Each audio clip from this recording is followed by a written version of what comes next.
Good morning, good afternoon, everyone. Welcome to the Uptime Management Town Hall. My name is Alicia, and I'll be your webinar moderator today. These webinars are an opportunity for our team to connect with you, share news and best practices, and collect any feedback on the Uptime Management applications. A few quick housekeeping items before we get started. This webinar is being recorded for training purposes and will be shared online along with a copy of today's presentation. Also, if you have any questions, please use the Q&A function at the bottom of your screen, and the team will be monitoring that and will address any questions during the webinar and at the end of the webinar. And with that, I will hand it over to Marty to get us started. Awesome. Thanks so much, Alicia. Thank you guys for joining today. We appreciate your time and any of your feedback. It's definitely a gift for us. Today, we have a group of us who are going to present a couple of items for you, some updates. We've made a commitment. We work with the JAD team on all of our uptime management suite of products, and we also want to make sure that the rest of the network sees those updates as well. So we have Greg to talk about some of the Uptime Pro information. Vamsi will walk us through some of the new and exciting things happening with Express Write-Up, which has happened to be getting to be a pretty mature product, but we still have some magic to add to it, which will be exciting. Clay's going to talk about our Uptime performance KPI changes. Katie can't make it today, so I'm going to give you some updates and some things we're thinking about on the SSI side of the world. John will talk a little bit about a new exciting thing that happened with Service Tracker last week. And then I'll just give you a real quick update on TechLane so that you guys are aware of what's going on there. Because as we go out, do some training at dealerships, we usually always get questions on what's going on with TechLane, how do I get signed up? So I thought we'd tack that on to today's discussion. As Alicia said, the Q&A section, let's capture any questions that you have there. We'll make sure we address those, and we should have plenty of time at the end to go through those. So we did an update last week. Greg was in charge of that, so we're going to let him walk through some of the updates and the results of that change that he did. All right, thanks, Marty. Yeah, we've on the Uptime Pro side in general, just across all the applications in the management suite, we've been putting a lot of work in the last couple months, focused entirely on our performance and stability of the applications, because we want to make sure that you have something that you can log into and work through and feel comfortable in. So that's where our main focus has been for the last couple months. So in the last couple weeks specifically, we've actually been pushing a lot of these changes already in the background. And then, as Marty said, we had an application update this last week that kind of topped that all off. So just want to hit on a couple of these. We presented them before as kind of this is what we were going to try and do. So I want to give you an update on those. So the biggest thing that I'm hoping a lot of you have already noticed over the last week or two is a bunch of optimizations that we've done across the shop pad on the back end. So we've done a lot of optimizations around how we process the data into the cache that shop pad pulls that from. So before, what you would have not known is that we were probably updating that cache about 2 times a minute. So if an RO came into Uptime Pro in the background, you can probably assume that you would refresh the shop pad, and at some point in that minute, you would have a shot at getting that RO to show up on your shop pad. What we did was we were able to increase that frequency to about 6 times a minute. So pretty much about every 10 seconds, we're updating that data in the background now, which is a huge change. But at the same time, we were able to optimize that in the background so that we're using, I put that number up there, up to 40 times less the resources needed to get that data in there and to peruse our database for all of that. Now, what that means is all that extra volume that we don't have to push through data-wise anymore opens up the rest of the system for all kinds of other things that we can do. And also, it allows for better resource usage across the system in terms of just how you work through your day inside Uptime Pro, Service Tracker, how our API operates. They all live on top of this same piece of data. So things that you might have experienced before, such as screens not loading as quick as you thought, or not loading at all, or things seeming to take a lag happening, those things all of a sudden can start to go away because the system opens up more. So we're pretty excited about what we've done there, and there's still more to come. That's just phase one of what we've done, the biggest impact stuff, but we've still a lot more to go that'll have pretty big impacts too as well. So it's been years in the making. We'll say that we've finally gotten this out the door. A couple other pieces to that is we've been protecting our database from locking up. So that's what that second part there is. So we want to make sure that, things aren't blocking each other from accessing the same piece of data, especially when you have some of the large dealerships that are accessing the same pieces of things at the same time. We want to make sure that nobody's impacting anybody else, especially with how large the system is nowadays. So that's what we got kind of there. So let's go ahead and jump to the next slide. A couple of the things that we're looking at doing is, as much as we're looking at optimizing the data that we have and how we grab it, we want to look at, do we have the right data in the system up front that we're working through? If there's something that's multiple years old, or do we need to process that every 10 seconds, as I said? So we want to make sure we're putting the first stuff up front. That's the important stuff. So we're looking at how we're dealing with age to data. So estimate ROs and just ROs in general that have been closed for older than 2 years. So we're looking at is a couple processes on how to either purge that data out of the system that's not needed anymore, or archive it in a way that it's not having to be processed every 10 seconds and slowing other things down. So now that we have literal terabytes of data on the system that we're processing every day, all the time, we want to make sure we're doing the right thing. So we've definitely had some pilots out there already, and we're still getting some feelers out. So none of these things are pushing really soon, but we're really looking at getting some more of this archiving piece in there over the next couple months here to ease up the system a bit. So if anybody has any thoughts or ideas on that, I'd love to hear that. Feel free to reach out to me. All right, we can jump to the next slide.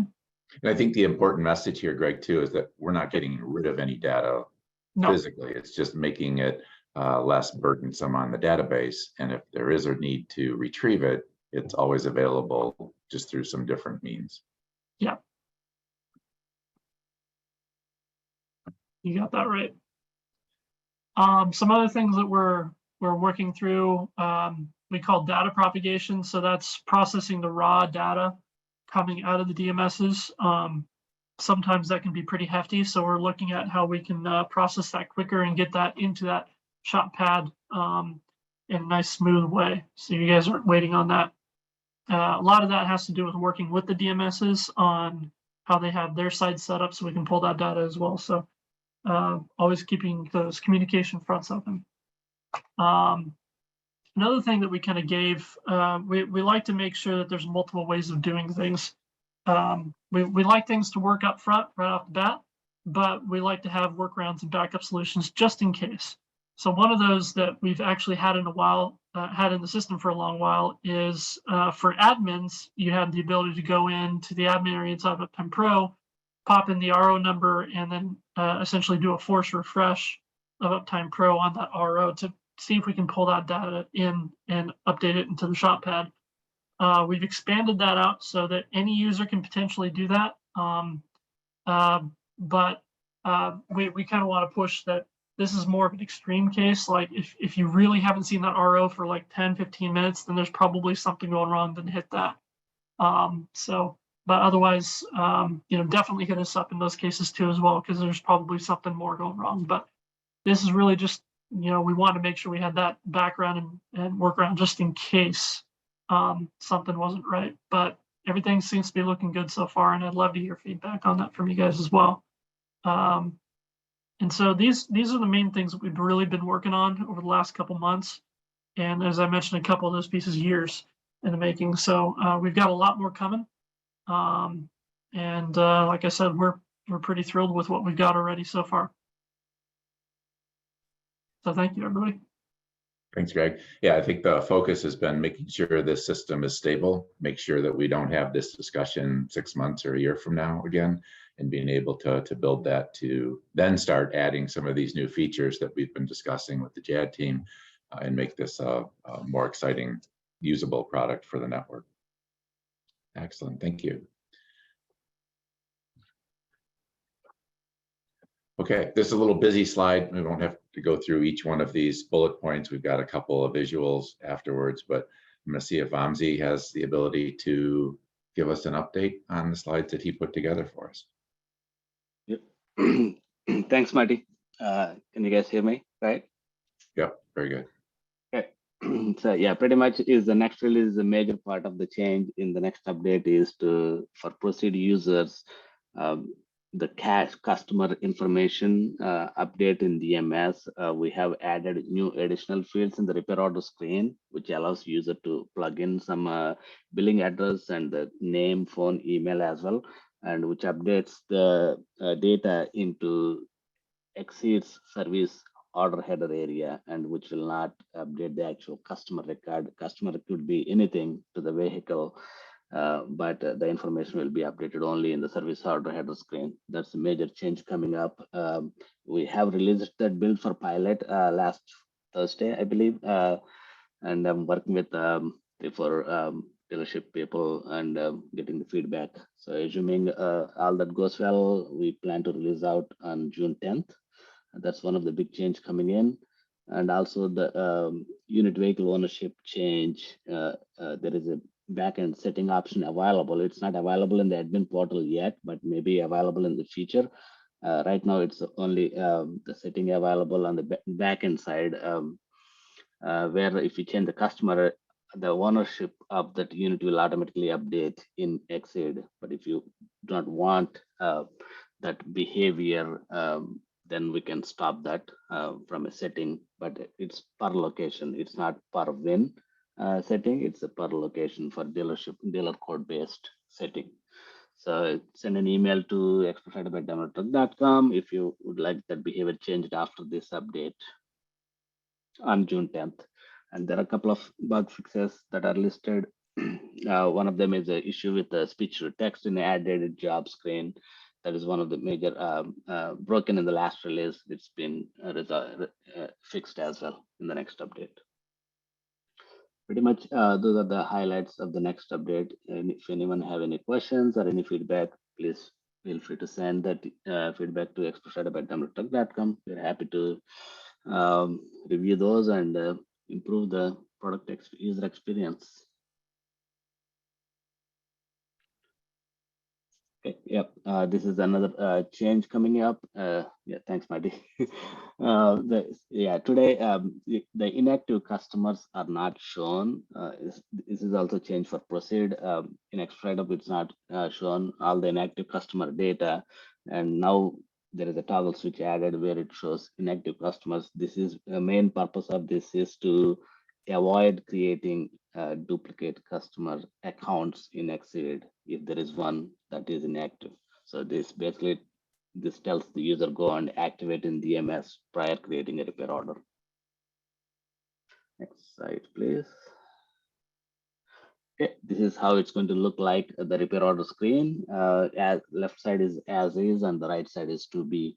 You will see additional fields with the address, 1, 2, city, state, postal code. Country is not consumed, but we put it there for a feature, but DMS has no capability to consume country at this point. But otherwise, rest of the fields are being available and updated in DMS. Next slide, please. This is the mapping of each and every field that is being put in the repair order screen and where it goes into Exceed screens. So that is the reference. If anyone have any questions, please ask me or send me an email. Awesome, Bomsey. Thank you so much. Thank you. The Q&A has a question on Express Write-Up. Maybe you can have a quick peek at that and we can discuss it at the end, or you can add a note to there to Cindy. Thanks. Okay, sounds good. All right. Clay, I'd like you to tell us where we're at with the updates that Mr. Romanaggi sent out a little while ago. Absolutely. Thank you, Marty. And thanks everybody for joining today. So a little bit of background, as Marty mentioned, Paul and the Dealer Council sent out a letter in the later part of March to announce some changes to the KPI throughput metrics. One of the major ones is the change to the labor limit. It's going to change from 12 hours to 4 hours for 12 and 24-hour throughput, and 8 hours for 48. I know most folks are focused on the 12 and 24, but we'll also change the 8. And the implication here is that all of the uptime performance reports will change. That might be pretty obvious, but for anybody that might be new to them or didn't quite, think what some of those implications might be, everything will change. So if you do want to, compare year over year, for example, once the changes are in place, they will lose a little bit of their relevancy and kind of be in apples to oranges. But they will be retroactive. So, the entire report set will change. So that 13 months, it's just if you selected a PDF from, say, last year that you had saved. But yes, so the other change that I mentioned was the 12-hour turnaround. That will just change the 10-hour metric as shown today. That'll now be 12 hours since those are so close. Next slide, please. So just a little update on where we are in the update process. It's a fairly straightforward change, but because the implications are kind of broad reaching, we've had to, bring in our JAD team to kind of weigh in on how they wanted to see these changes implemented.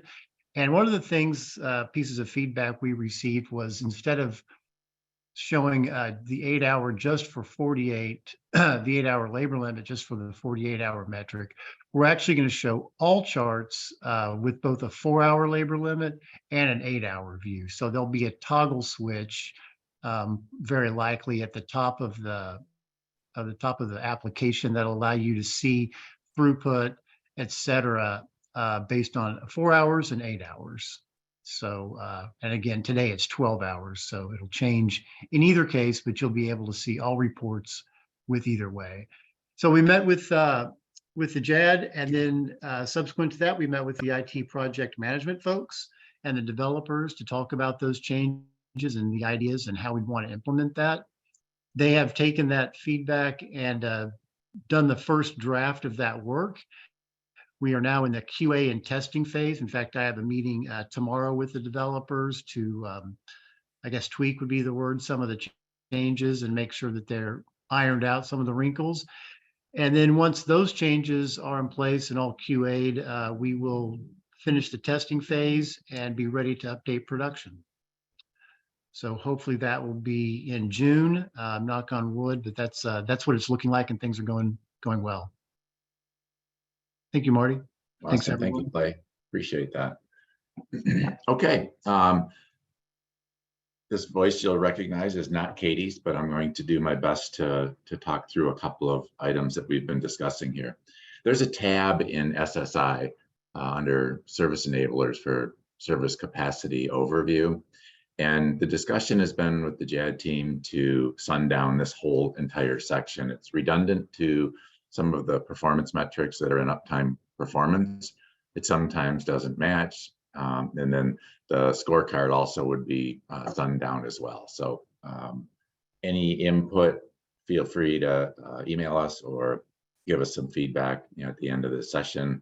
But that is something that we're kind of heading down that path. It didn't take off as we had hoped. It was built a few years ago, and we now have Uptime performance and a few other databases that really make this not necessary in our view. So before we actually removed it. We want to make sure that the entire network, not only the JAD team, but everyone had the ability to give us some feedback on this detail. And then another tweak that's happening is on the express assessment count, the methodology for there. Today, the total EAROs, or all EAROs open during the month, that were either completed in 24 hours or completed in over 2 hours that have a reason for miss. So in other words, if there wasn't a reason for miss, they weren't getting counted. The proposal is just to change the total EAROs so that all EAROs opened during the month will show up. And then the eligible EARO would go away. So there's another tweak that's been being discussed here, still in the discussion stages, and keeping that open for the network to be able to voice their feedback on that as well. And then the last piece is we do get all of the information coming through Uptime Pro. We think that it's time to be able to sundown the service throughput tool. So during that update that we have, Uptime Pro is now a requirement on the Elite Support certification. We don't think we have the need to manually enter EAROs any longer. So we wanted to, again, report that to you, let you guys know that, and solicit any feedback, good or bad, on that potential change that's being considered as well.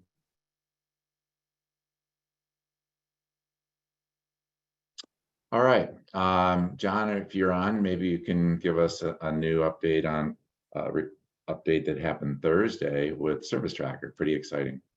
Absolutely. Thank you, Marty. Appreciate everybody being on here. And yeah, I'm gonna go through some of the updates for Service Tracker. And some of you may have heard about the service request or appointments piece being added to Service Tracker. So this slide, I want to kind of give you an idea, in case you are familiar with the customer side. Some of you may be advocates and have access to Service Tracker. But what you see here is we added an icon at the top banner here for new appointments landing page, as well as added it to the drop down, like you typically see in Uptime Pro. You click on your name and there's a drop down of it. So either way will take you to the main appointments page, and there's some filtering and some locations, some action items that can be taken from the on the customer side. So when creating a new appointment, over on the left-hand side here, you'll see what that dialog box will look like for the customer. So we have some required fields for them.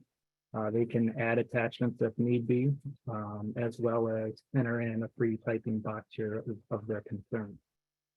And once they hit that create button, what you will see in the Uptime Pro side is we have that appointments icon at the top with the red badging that you're typically see for, or you're typically used to seeing for like emails and the Service Tracker notifications and whatnot. So as the customer creates that appointment in the Service Tracker UI, it will then translate into Uptime Pro, where that number will start increasing. So this example, you'll see the one is lit up in red. So this one appointment came through, and viewing these appointments, you click on that appointments icon, and in this, some of you use this as a scheduling tool or creating your own appointments here within the Uptime Pro UI. But these new ones that come in, we do have a checkbox over here, just right underneath the calendar. Right next to primary branch, you can check that to show all the pending appointments or pending service requests and take action on them. We'll go to the next slide, Marty. So this is continuing on from the dealer perspective. So at the top screenshot here, I have the agenda view with a pending appointment. Just hovering over that will show you the notes and the unit that service request came in. And so you can quickly review the note to take any action needed. wanted to show you in the center there, that dialog box, that view appointment from the Uptime Pro side. So you'll see that information came through. You will have to accept the appointment or the service request in order to add any additional notes or set any time. And a reminder over there on the right-hand side from the Express Write-Up, you can review these Uptime Pro appointments from the Express Write-Up tab. So you could then roll that into an RO.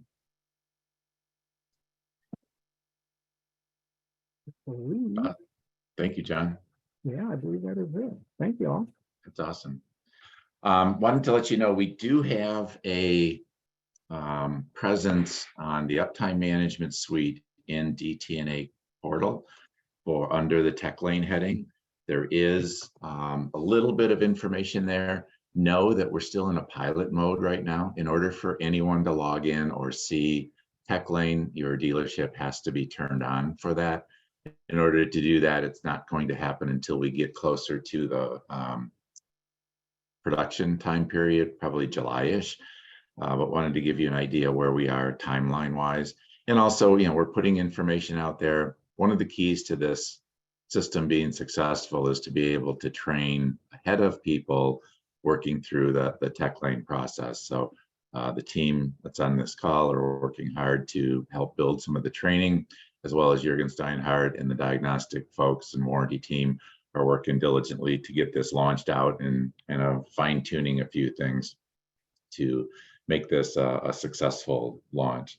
So we have technicians working it today, still doing a couple of tweaks. So we're still doing some stability updates. We had a QA outage in March, which doesn't sound like a big deal, but in order for us to launch anything new, we have to test it in QA. So that pushed everything out a little bit. We're at a mode now where we're talking about, do we start adding more technicians? So there's a few techs at each of the dealerships that are testing it. Today we have Advantage Truck Group, Truck Centers, Campbell, Velocity teams, but we're adding into the 4-Star and the Truck Country folks, as well as iState. Those folks will be on board, and it's not every tech. So this is where we'll actually start adding more technicians. And then probably mid-June, early June, we'll start considering other locations by dealer family. So if you are interested in that, feel free to shoot myself or Jürgen a note, and we'll get you in the queue to be able to begin that process. One of the key things, there's a function called Tech Assist you'll start hearing about as well. It's actually a mobile app on a phone that allows a person to scan a QR code in the Tech Lane application and just add notes through talk to text. Works very well, as well as add pictures in that mode too. The goal is to really get technicians to type less and be able to get the information that's required so that warranty is satisfied, customers are satisfied with the description, and make it easier for them to work out. So that's, I think we're getting near the end. Yes, end of our discussion today.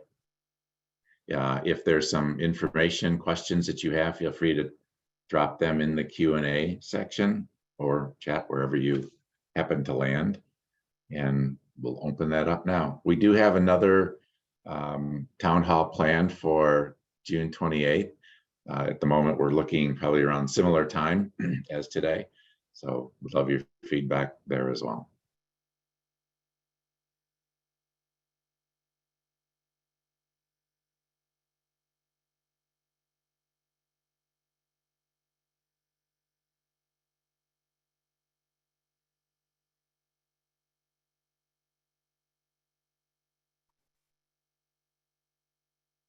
Okay, looks like we have a question here. Can a location dealer code toggle be added to the Express Write-Up app?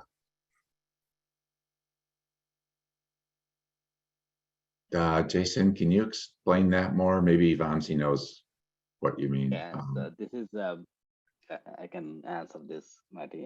This Okay. is more of a continuous CICs or any admins when they were setting up Express Write-Up at different locations. It is required that that person has to have a separate login for each branch.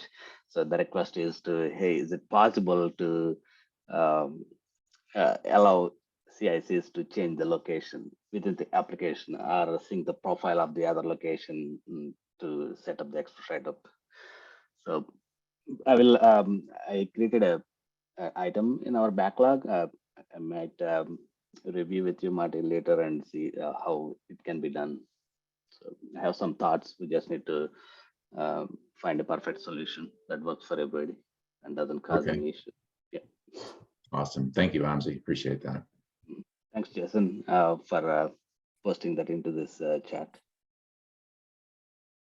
Next question, is there going to be new dealer network throughput goals according to the new reporting? At the moment, I have not heard of any discussions on changing the throughput goals. We've been running as a network in the mid 50% range for 24 hours. I believe we're going to hit in the 70s-ish once that 4-hour limit's applied.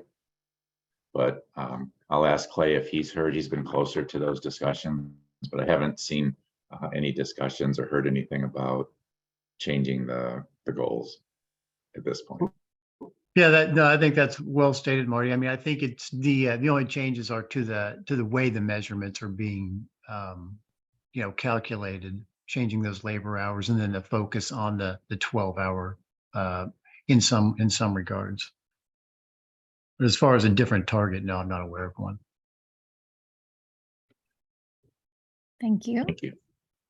Next question. Can you explain the manual versus auto one EA you are considering? Well, today Uptime Pro automatically feeds express assessment reporting into SSI today. The tab that we were considering removing in SSI is simply the RO tool, which allows you to manually add EAs yourself.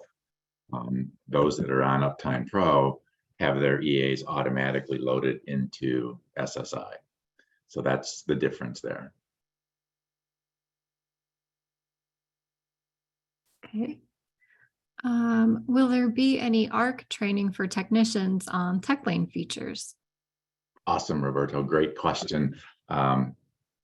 Fortunately, unfortunately, that's landing on me to do the training. So Alicia and I and John have been working hard to come up with training mechanisms. We're going to have some videos available to these pilot technicians as we start moving forward. But the short answer is yes, there'll be about 7-ish modules in ARC that will address the various, an overview of tech lane, and then each individual tab to drill down into and also be able to assign that in ARC. Another thing we'll be doing, the training team doesn't know this yet, but we're going to get with Tom Zelke and his team to see if we can't develop a curriculum that adds a tech lane component to every single product class that we offer. What information or materials are available for customer education and training for the utilization of Service Tracker and customer generated service request? Great question too. That actually is available today in the DTNA portal. If you go into the Uptime Management heading and then under Service Tracker, there should be a presentation, potentially a video for customers, as well as something called a quick start guide that you can hand to them, get them off and running. Real simple system. All they need is a DTNA portal ID, and every customer would have access to Service Tracker. They then load their vehicle numbers to VIN to unit number cross-reference, and then they're instantly able to see any vehicle that lands in an Uptime Pro dealership.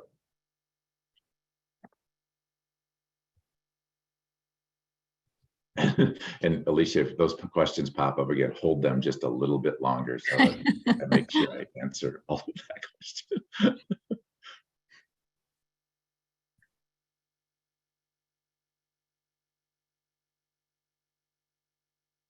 Are there plans to create an estimate feature in Uptime Pro?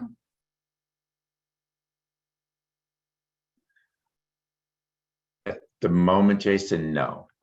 What we've done last year is we didn't lean on them. We borrowed Decisive and we made an integration with Decisive to be able to create a Decisive case from Express Write-Up. And then Decisive, we've given them access to our SRTs and your parts information, and you sign up with them directly. So that's a potential solution there. Any other estimate systems that would like to integrate with Uptime Pro, we're open to that. But at the moment, we've kind of abandoned the estimate building directly by ourselves. Next question. Is there any plan on educating dealer fleet advocates on getting the fleets they serve to better utilize Service Tracker? There is a CX advocate call that's done, I think, monthly by Dave Dole, who happened to have just stuck his head in here just a few minutes ago. That has been opportunities where we've all presented on what's going on with Service Tracker so that they can have access. We have built them access to be able to see a particular customer's Service Tracker account. Obviously, the customer has to approve that.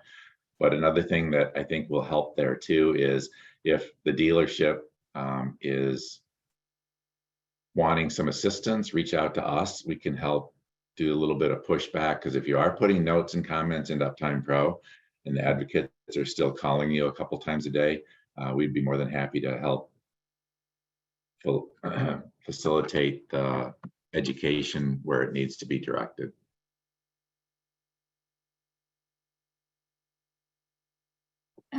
Are you seeing bugs or issues with Uptime Mailbox after updates, as we are seeing errors in the email inbox and outbox? Greg, are you nearby? Vamsi knows a little bit about Uptime Pro emails too. Not to my knowledge right now. I'd like to follow up on that if you have any more information that you can send to us to Yeah, you use just- on call. Roberta, what dealership are you at? That would probably help them start.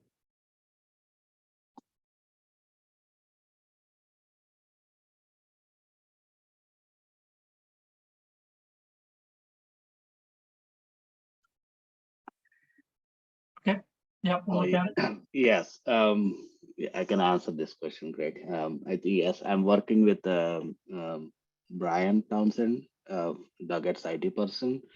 Looks like some things have changed on the Exchange server at Duggett's side. So I'm working with Brian and getting this issue resolved.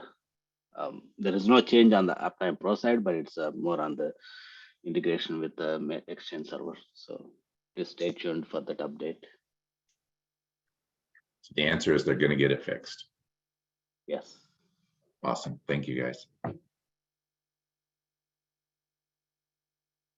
You have any other questions? Yeah, part of the reason for this call to try to do monthly is to make sure that we stay connected with you folks. We know it's sometimes you're busy.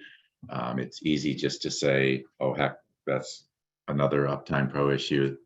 We want to make sure we are in front of you, know that we're interested in your feedback, and make it easy for you to reach out to us whenever you need something. And if there are any new features, new requests, by all means, submit those in. Typically, we meet with our JAD team monthly, but if there is something that's critical, we can call them together at any given point in time.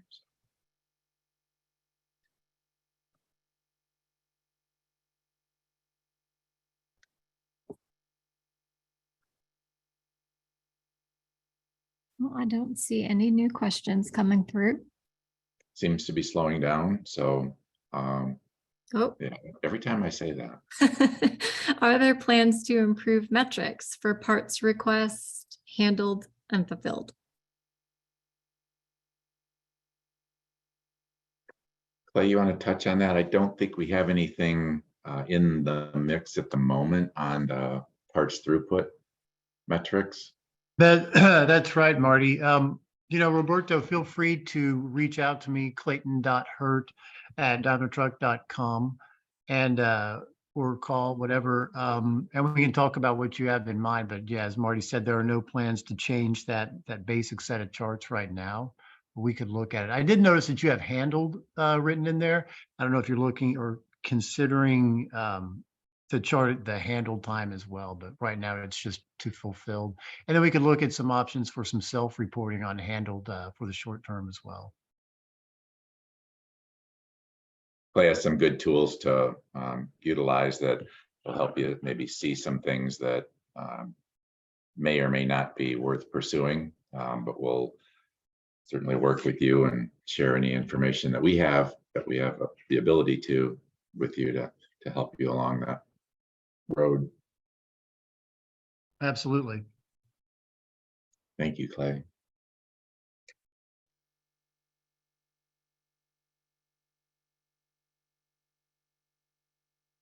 Any additional questions? I'll try to wrap up again.